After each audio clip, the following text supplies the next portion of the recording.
It's time. Whether you want me or need me or not, I'm going to talk about what you want and what you need right now. Just ahead of Rockin Company's Rockin CU, where we preview the Idaho State game and talk about big news on basketball recruiting on campus this weekend. Michael Klahr with you. Mark Kiss is my partner. But what you want and what you need, the song says aptly, as Ronnie runs the ship behind the glass this week. Got a new board operator, producer.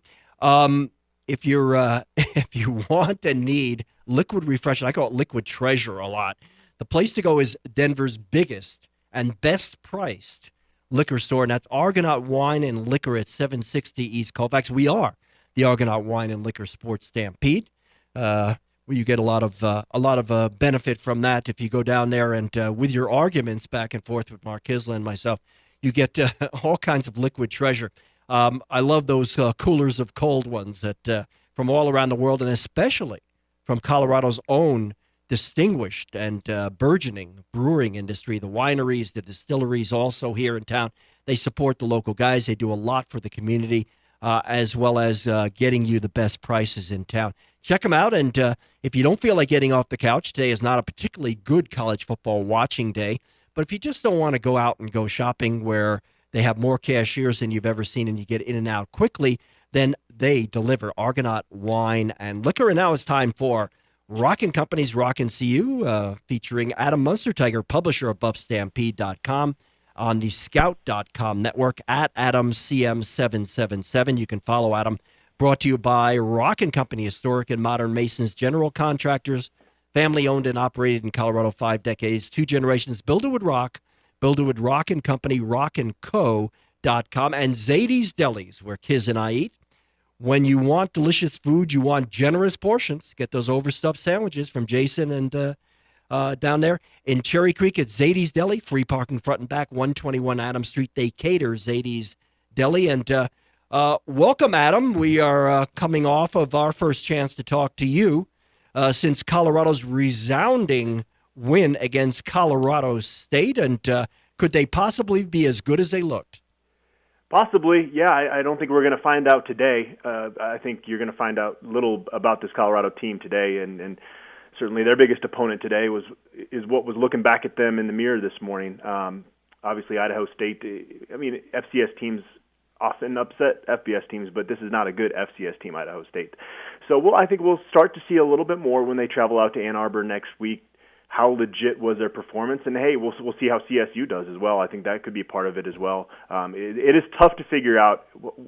Was last Friday more about Colorado being really good or Colorado State not being very good? I think it's obviously a combination of both. We'll see which it was more of as we get more legit games here as we go forward in the season. I thought that you could draw some conclusions from that game, and that Colorado, it was significant improved because they dominated the line of scrimmage so intensely. This is what I want to ask you. Given the recent seasons Colorado's had, is it even possible for Colorado to face a trap game? And is Idaho State good enough to present a trap game? Yeah, no, and to your point there, I do think we saw that this is going to be a pretty darn good defense. I don't think there's any question about that in that CSU game. So that was definitely a statement game for that side of the ball for Colorado.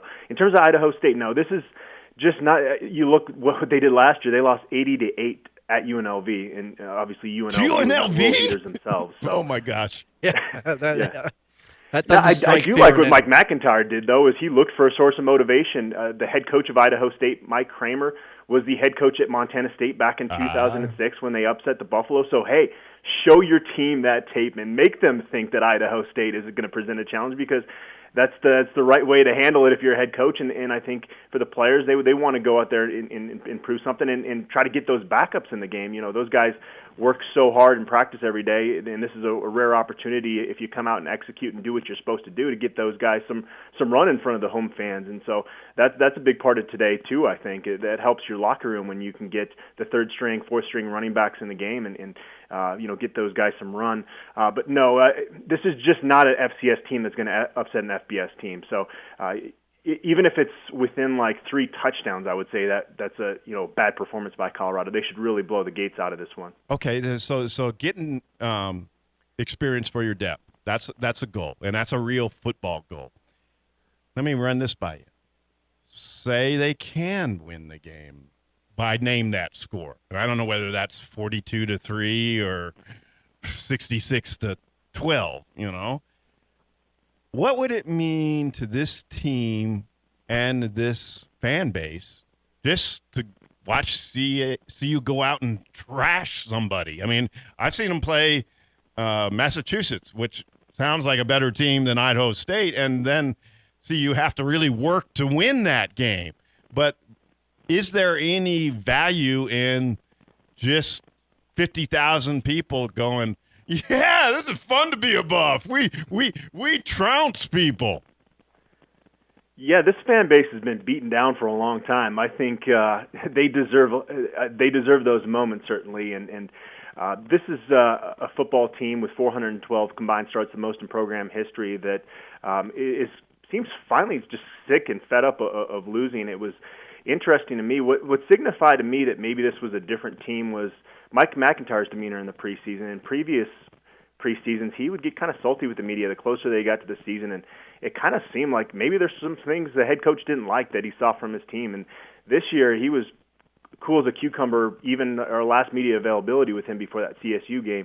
And I think a big part of that is this team is policing themselves. The coaches, there's not as much a burden on these coaches as they've had in the past, and that's a byproduct of fixing the attrition issue and getting out of that reoccurring cycle of having to play underclassmen before they're ready. I think a blowout win today would certainly be something that the fans deserve, and and any time you can get a blowout victory, like you said, just based off their past history, that's got to give you some confidence. This was a program at one point when they started playing FCS teams was a Chappelle Brown pick six away from being 0-3 against FCS teams. So there's a lot of things that this would just kind of signify another step in that progress if they were able to blow out Idaho State, which they should be able to do. Several things I want to get quick updates on you, on your opinion following the Colorado State game. One reason I've been saying that this could be the Bill McCartney fourth year, 7-5 after 1-10 season, and a 7-25-1 start McCartney had in turning things around, is the defense, and is particularly the pass defense with 3 cover corners. But what's happening at safety? I was really surprised to see Afalabi Laguda get the start over Ryan Moeller. A combination of a couple things there. Ryan Moeller was banged up for part of camp, and so he didn't get as much practice time in during the preseason as they had wanted to. And, of course, he was coming back off last year having that unfortunate moped accident. And it was also a combination of Afalabi Laguda playing really well during camp, and he's kind of versatile. He can play both nickel and safety, so they were rotating him in both those spots, so he was able to get some good playing time there. I would expect as the season goes along, you might see, especially against more kind of the spread teams, you might see more and more of a Ryan Moeller out there, but definitely Laguda is a guy that is going to get some reps as well, and you're going to need him next year. Obviously, Tedrick Thompson, a senior, is going to be graduating, so he'd be stepping into a full-time starting role next year. You know, it was interesting talking to Chidobe Awuzie on Tuesday. I asked him, had the up-tempo offense bothered the defense? Nothing bothered the defense against Colorado State. And he said, actually, it helps us. It helps us prepare for other teams. Defense is in good shape against Idaho State, a passing team that will want to try to apply pressure and push the pocket, like if they can on defense against CU. The offensive line was the biggest surprise and the biggest happy news, I thought, against Colorado State.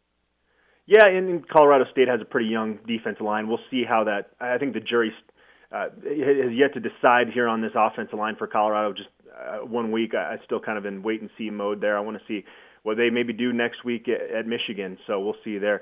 I do think the pace of the Colorado's offense now, going up tempo all the time instead of slowing it down at times, it helps that offensive line. I mean, not maybe from getting up to the line, I'm sure they're huffing and puffing a little bit, but just in terms of getting the ball out quick, they have to protect a lot less than they maybe did in the past. And Ncefo has kind of a tendency to hold on the ball a little bit too long. So if you're hammering into his head, you got to get the ball out quick in his offense. I think that helps that offensive line a great deal. So we'll see. But, yeah, that definitely was an encouraging sign in the opener for sure. All right, in our last minute here, I want to make sure we get this in. could be a major recruiting weekend for Tad Boyle and the Buffs basketball team. Yeah, it's crazy. They've got 3 4-star recruits on campus right now, and it would not be shocking news if 2 of them ended up committing before the end of the weekend. Deshaun Schwartz, a 4-star from Colorado Springs, is basically a Buff lock at this point. He didn't even end up taking his other official visit last weekend. And then the other 2 guys, Tyler Bay, a 4-star, a real lockdown defender that we'll probably pick between Colorado and San Diego State. It looks like the Buffs have the edge. And then Evan Batty's an interesting guy, 6'7", 280 a pound basketball player, but he's got a lot of skills. He moves pretty well for that weight, and he's a 4-star guy as well. He's going to take some other visits, it sounds like. So it's tougher to get a read on him, but yeah, it's crazy. Tad Boyle's brought in blue chippers on visits, and he's signed some of them before, but to have 3 on campus in the same weekend is kind of unprecedented for this program. All right, finally, can you give us a score? Colorado a 41.5-point favorite today. Got a score? I'll say Colorado 55, Idaho State 10. All right, they cover. Everybody's happy about that. All right, thank you, Adam. Thanks, guys. Appreciate Adam it. Munsterteiger, BuffStampede.com. Must reading, and that's Rockin Company's Rockin CU. Historic and modern masons, general contractors, family owned and operated in Colorado. 5 decades, 2 generations. Build with Rock. Build with Rock and Company, RockinCo.com. Zadie's Deli. Eat delicious food. You want generous portions? Yes. You want to go to Cherry Creek, Zadie's Deli's, 121 Adams Street, free parking front and back, and they cater Zadie's Deli. When we come back, more Bronco talk, maybe Rockies.